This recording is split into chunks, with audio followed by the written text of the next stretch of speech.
Hello, Dr. Snow. It is currently 11:25. It's 30 minutes before everything closes on your class.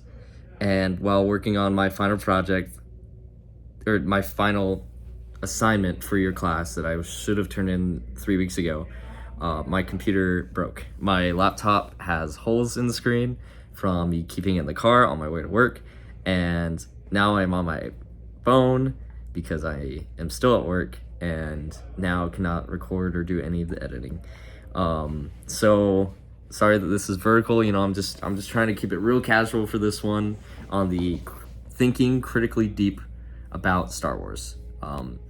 When looking at the different topics that you put, I really wanted to focus more on religion. I wanted to talk a little bit more about Christianity, specifically Anakin and Shmi. I think that that's a topic that's not talked about nearly enough, especially in canon, and then go into one other religious idea that I think fits into Star Wars but wasn't mentioned on your list, and that's animism. So without further ado, cue the intro music.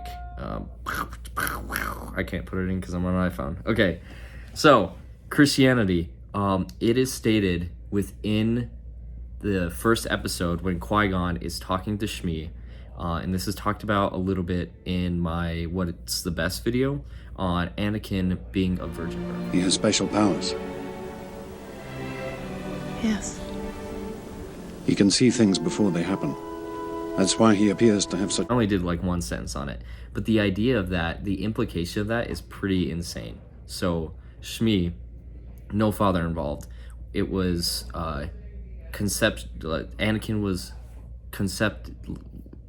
Shmi was pregnant without a father. That is a clear nod and indication to the virgin birth of Jesus Christ in Christianity, 100%. Anakin is referred to as the chosen one multiple times, just like Christ is, said as the one, the savior. At the end of episode 3, Obi-Wan, as a nod to the savior, states, "You were the chosen one. You were born to bring balance to the Force, not just you throw it in the darkness." Obviously being almost prophesized to be sent to bring balance to the Force, which he eventually does. But this prophecy is a clear nod to the birth of the Savior.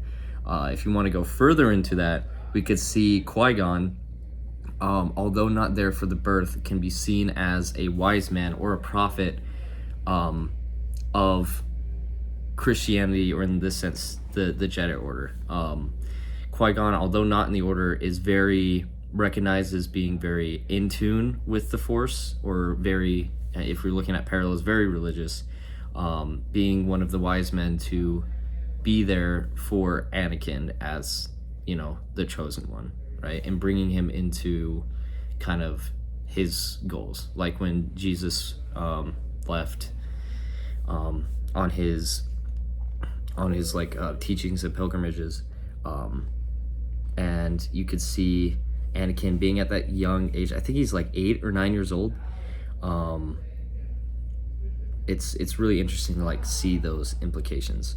Along with that, Christianity is seen literally everywhere. When it comes to temples, kind of the order, children being brought into service very early, much like if we see Catholicism and Catholic, and the service of children at a very young age into the church, much like that. The robes are another big thing. Christianity is when you really look at all the episodes, Christianity is the Jedi ways. They kind of idealize this inner peace, and kind of the most well-regarded Jedi are almost like hermits in a way, which is kind of the idea of kind of finding that self-actualization in spiritualism. We could kind of see Yoda in Dagobah, being the swampy area, the way he finds his peace, much like he's being reborn, like a baptism would, and his almost isolationism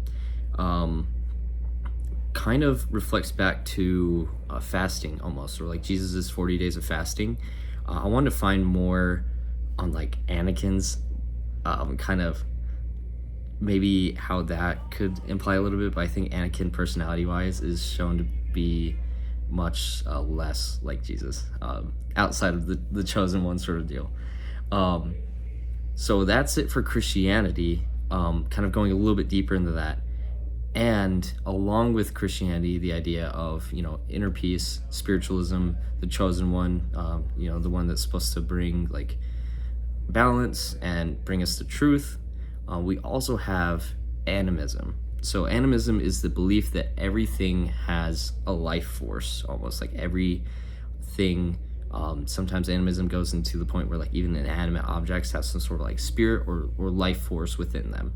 And you hear the word life force and you think a lot of Star Wars, right? We think of midichlorians and the idea of the force being a living force, literally. The reason why some people are considered Jedi or force sensitive is because they're more in tune, or their midichlorian connection, their amounts are more in tune with this life force, and they're able to like tune into it. But technically everybody has at least a little bit of this life force within them. This is expanded a lot more on Clone Wars, especially with like Discovery.